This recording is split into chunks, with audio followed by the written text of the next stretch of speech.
Hi, everybody. My name is Banesa Tseki, and I am the founder of Be Creative Group. Be Creative Group, it's a holding company that has Be Creative, which is my personal brand, but also an agency. And we focus on events and working on brand strategy with entrepreneurs and brands. I also have the Nest Space, which I co-own with my business partner, Dr. Anesu Mbizo. And we have created a boutique wellness center that specializes and focuses on yoga, zero waste. We have a zero waste shop. We have a vegan restaurant, and it's catered to people of color in the wellness space. We also have Organic Nomad, which focuses more on the catering. Since I do all the food at the restaurant, Organic Nomad is just focusing on catering and creating healthy meals and encouraging people to try alternative ways of eating. And then we have African Women Without Borders, which is an NGO. And again, we just do talks and try to sort of create a network of women to empower women. And last but not least, our project that we'll be launching next year is called Erzali, and that's a self-care brand that focuses on product. The only brand I have that has product, and our products will be incenses, essential oils, candles, just basically self-care products that sort of encourage you to get into that state. So my entrepreneurship journey has always been that from the start. I am originally from Lesotho. I grew up in Canada and England, and I came to South Africa when I was at UCT. And I think I've never had an actual real job except while I was in high school. So for me, entrepreneurship has just been the most natural thing. I started this journey because I really hone into the idea that you do what you love and then you find a way to get paid for it. And I felt like the way the school structure and the work structure was set up was you find a job and then you find a way to love it. And that would never have been sustainable to me. So I just looked around. So my first business was Bank Productions while I was still in university that I co-owned with 3 other ladies. And it was essentially because we were party girls. We loved to party. We were in the clubs all the time. And so it was like, okay, we should be getting paid for this. And so we created our own promotions company and threw all the hottest parties in Cape Town at the time. So it's honestly come from a need of just wanting to do what I love and also needing the money and wanting the money to sort of support me. So for me, innovation is crucial to my journey as an entrepreneur. Being an entrepreneur is, for me personally, is about finding a problem that exists in society, in whatever space, whether it be in the creative space, in the wellness space, and solving that problem with your business approach.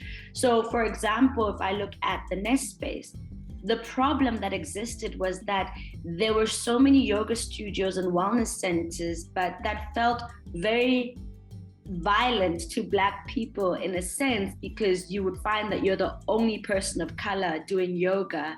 You'll find that it doesn't really connect to your own background. And it just wasn't a fun place to heal. And so we solved or attempted to solve that problem by creating a space for us, by us, where the owners are people of color, the teachers are people of color, in order to promote a space where people of color can actually really put their guard down and not feel judged or feel othered in a space that is supposed to do the opposite. And that's innovation for me. It's not necessarily creating something, but it's creating something, a solution to a problem that exists in society. Similar to Be Creative, that's less of a problem that existed within society, but it existed for me. I am a person who gets bored if I do one thing. I have my interests so wide and varied. And I think the thing that I can singularly differentiate myself with from a lot of other entrepreneurs is just how strong my network is. It goes across the board, across industries. And so the problem was, how do I make money out of my network and out of the things I love? And so that was more solving a personal problem and innovating and creating a life that I didn't necessarily see outside of myself. So that's how I would define it. And those are the sort of approaches that I've taken in as examples in my businesses.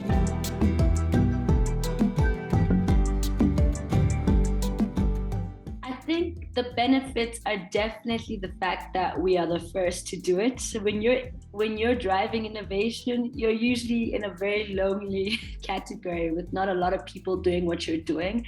So then there's not much to compare your journey with anyone else's. So you do have the freedom to make mistakes, and anything you do is great, to be honest, because there's nothing like that exists. So I think that's the main benefit of driving innovation in our businesses, is you just mostly sometimes come out as the first and the only. I think in the process of driving innovation, the challenge is having to get people to understand the vision and understand what you're trying to put forth, because they have no reference. I know, for example, when we expanded the yoga studio and introduced the vegan cafe, most of the people that our investors and people that were looking for capital were like, who's your target market? And we're like, Black people. And they're like, that's impossible. Black people love meat and they eat meat. And the chances of them supporting an establishment that it doesn't serve meat is just wrong.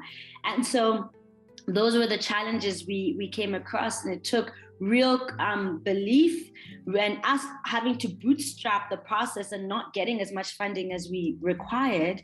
And then basically when we opened up for the first, every weekend, our buffet was sold out from Black people. So those are the challenges. It's like, unless you show it, till you show it, people then have all kinds of assumptions about a huge demographic like Black people. How can you say Black people only eat meat? Like, that's crazy.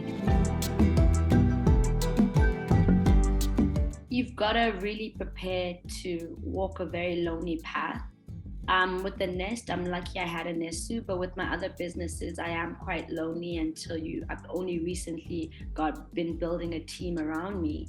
And so be prepared for being alone and having to really mentally support yourself. And we don't speak enough about the mental implications of the road of entrepreneurship or innovation. If you're doing something that hasn't been done or that people doubt can be done, you're going to come up with a lot of resistance, and it's going to force you to question yourself. And you really need to have built a foundation where you don't question yourself, you believe in yourself more than anyone else does. And I think that's a really key learning from me, was just kind of bogging down and just being like, you know what, I believe in me, and so everyone else can catch up. I think especially for entrepreneurs of color, it's really, really difficult to access financial assistance, especially if you're in the creative space or not in the space where it is tested and proven to have results. So you will need to bootstrap and you will have less than others. But if your idea is great, if your innovation is something that is truly needed in the world, you will be supported no matter how hard it is. So those are probably two of the key findings that I found on this journey of innovation and entrepreneurship.